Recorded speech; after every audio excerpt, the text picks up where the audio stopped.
Student, आज हम पढ़ाने जा रहे हैं क्लास 7th का हिंदी व्याकरण पाठ 3। पाठ का नाम है शब्द विचार।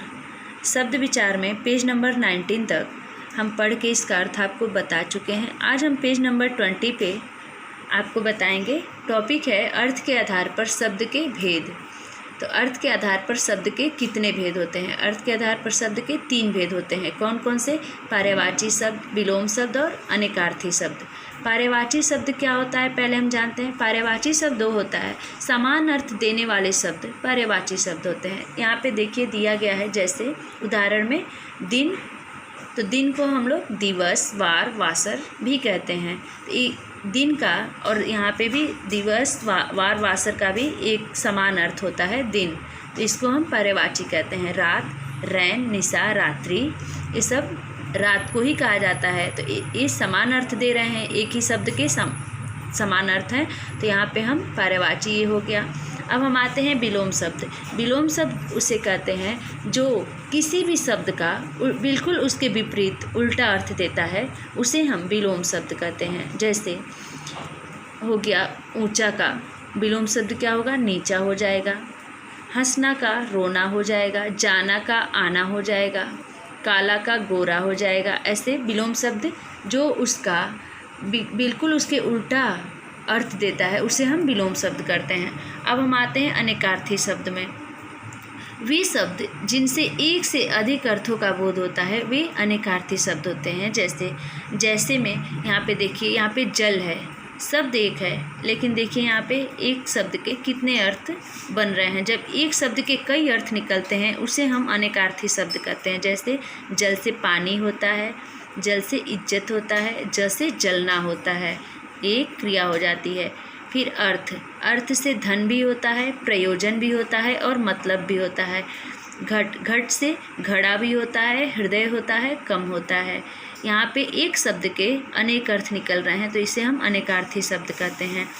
अब आते हैं अनेकार्थी में ही एक शब्द होता है एकार्थी प्रतीत होने वाले शब्द। जैसे कुछ शब्दों का प्रयोग हम एक जैसे अर्थ देने वाले शब्दों के रूप में करते हैं, परंतु इनके अर्थ में बहुत अंतर होता है। जैसे अमूल्य, जिसका मूल्य न लगाया जा सके उसे हम अमूल्य कहते हैं। और बहुमूल्य, बहुत कीमती, तो इसे हम एकार्थी शब्द कहते हैं। इसका सिर्फ एक ही अर्थ है, तो उसे हम एकार्थी शब्द कहते हैं। अब हम आते हैं, अभी हम अर्थ के आधार पर भेद जाने हैं, अब हम जानते हैं प्रयोग के आधार पर शब्द के कितने भेद होते हैं। तो प्रयोग के आधार पर शब्द के 2 भेद होते हैं। कौन कौन से?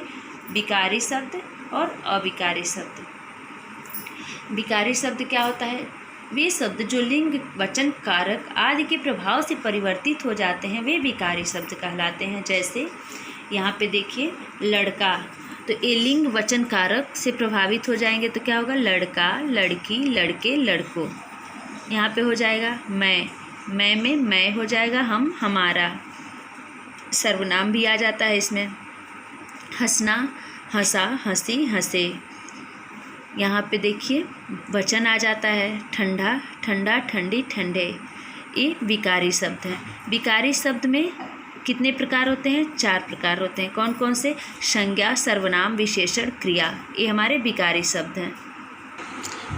विकारी शब्द 4 प्रकार के होते हैं। तो पहले हम संज्ञा के बारे में जानते हैं। संज्ञा तो आपने पढ़ा ही होगा प्रीवियस क्लास में कि संज्ञा क्या होता है। संज्ञा का किसी भी व्यक्ति, स्थान, वस्तु या भाव के बोध कराने वाले शब्द संज्ञा कहलाते हैं। जैसे यहाँ पे बच्चा रो रहा है, तो बच्चा हमारा क्या हो गया? संज्ञा हो गया। तो संज्ञा शब्द हो गया। अब सर्वनाम पे आते हैं। सर्वनाम किसे कहते हैं? सर्वनाम संज्ञा के स्थान पर बोले जाने वाले शब्द सर्वनाम होते हैं। जैसे अभी यहाँ पे देखें बच्चा रो रहा है, तो ये संज्ञा हो गया। और यहीं पे अगर हम कह दें कि वह रो रहा है, तो वह हमारा सर्वनाम हो गया। जैसे वह खेलता है, तो ये हमारा सर्वनाम हो गया। वे सर्वनाम हो गए। ये सब हमारे सर्वनाम हो गए। जब संज्ञा के स्थान पर हम वह, वे, अपने, तुम लगा देते हैं, तो ये हमारे सर्वनाम हो जाते हैं। अब हम आते हैं विशेषण शब्द पे। विशेषण शब्द किसे कहते हैं? संज्ञा अथवा सर्वनाम की विशेषता बताने वाले शब्द विशेषण कहलाते हैं। जैसे छोटा लड़का, तो इसमें लड़का का विशेषता क्या हो गया? छोटा। लड़का छोटा है, ये उसकी विशेषता बताया जा रहा है, तो ये हमारा विशेषण हो गया। कभी भी संज्ञा तथा सर्वनाम की जब विशेषता बताई जाती है वे हमारा विशेषण शब्द कहलाता है। अब हम आते हैं क्रिया शब्द पे। जिस शब्द से कार्य होने या करने का बोध होता है उसे हम क्रिया कहते हैं। जैसे राहुल विद्यालय गया, तो राहुल विद्यालय गया, तो जाना उसका क्या हो जाएगा, क्रिया हो जाएगा। जब भी कोई भी कार्य करना जब होता है तो वो हमारा क्रिया हो जाता है। जैसे बच्चा रो रहा है तो रोना उसकी क्रिया हो गई। वह भोजन कर रहा है तो भोजन करना उसकी क्रिया हो गई। अब हम आते हैं अविकारी शब्द पे। अभी तो हमने विकारी शब्द जाने, अब हम अविकारी शब्द के बारे में जानते हैं कि अविकारी शब्द क्या होते हैं और इसमें कितने प्रकार होते हैं। अविकारी शब्द जो लिंग, वचन, कारक आदि के प्रभाव से परिवर्तित नहीं होते हैं वे हमारे अविकारी शब्द कहलाते हैं। जैसे तेज, धीरे धीरे, तथा, और, के लिए, के नीचे, अरे आदि। अविकारी शब्द में भी 4 प्रकार होते हैं। कौन कौन से? क्रिया विशेषण, संबंध बोधक, समुच्चय बोधक, विस्मयादि बोधक। तो क्रिया विशेषण में क्या होता है? पहले हम क्रिया विशेषण के बारे में जानते हैं। क्रिया विशेषण जो अविकारी शब्द क्रिया की विशेषता बताते हैं वे क्रिया विशेषण शब्द कहलाते हैं। जो भी शब्द क्रिया की विशेषता बताते हैं वे क्रिया विशेषण कहलाते हैं। जैसे राधा तेज बोलती है, तो बोलना तो उसकी क्रिया हो गई और तेज क्या हो गया, उसकी क्रिया विशेषण। वह बहुत तेज बोलती है तो तेज उसका क्रिया विशेषण हो गया। लड़कियां तेज बोलती हैं, देखिए यहाँ पे तेज उसका क्रिया विशेषण और बोलना उसकी क्रिया हो गई और विशेषण उसका तेज हो गया। ऐसे बच्चे तेज दौड़ते हैं और भी यहाँ पे उदाहरण दिए गए हैं, आप पढ़ लीजिएगा। अब हम आते हैं संबंध बोधक पे। संबंध बोधक क्या होते हैं? वे शब्द जो संज्ञा अथवा सर्वनाम का संबंध वाक्य के अन्य शब्दों के साथ स्थापित करते हैं वे हमारे संबंध बोधक शब्द कहलाते हैं। जैसे माधवी घर के अंदर सो रही है, तो ये माधवी घर के अंदर, माधवी हमारी संज्ञा हो गई और घर के अंदर से संबंधित है तो हमारा संबंध बोधक शब्द हो गया। पिताजी चाचा जी के साथ खड़े हैं, पिताजी चाचा जी के साथ, ये हमारा संबंध बोधक के साथ हम जोड़ दिए हैं तो क्या हो गया है, संबंध बोधक शब्द हो गया है, साथ खड़े हैं। अब हम आते हैं समुच्चय बोधक। जो शब्द वाक्यों अथवा वाक्यांशों को जोड़ने के लिए प्रयोग किए जाते हैं वे हमारे समुच्चय बोधक शब्द कहलाते हैं। जैसे मीनाक्षी और अंजलि सहेलियां हैं, ये समुच्चय बोधक शब्द हो गए। जैसे मीनाक्षी और अंजलि सहेलियां हैं, तो यहाँ पे और लग गया है तो ये हमारे समुच्चय बोधक शब्द हैं। तनु और मनु बहन भाई हैं, तो तनु और हमारा मनु हो गया। जैसे हम कह सकते हैं खुशी और दुख, तो और उसमें लग जाता है हमारा समुच्चय बोधक शब्द हो जाता है। अब हम आते हैं विस्मयादि बोधक शब्द किसे कहते हैं? जिन शब्दों के द्वारा मन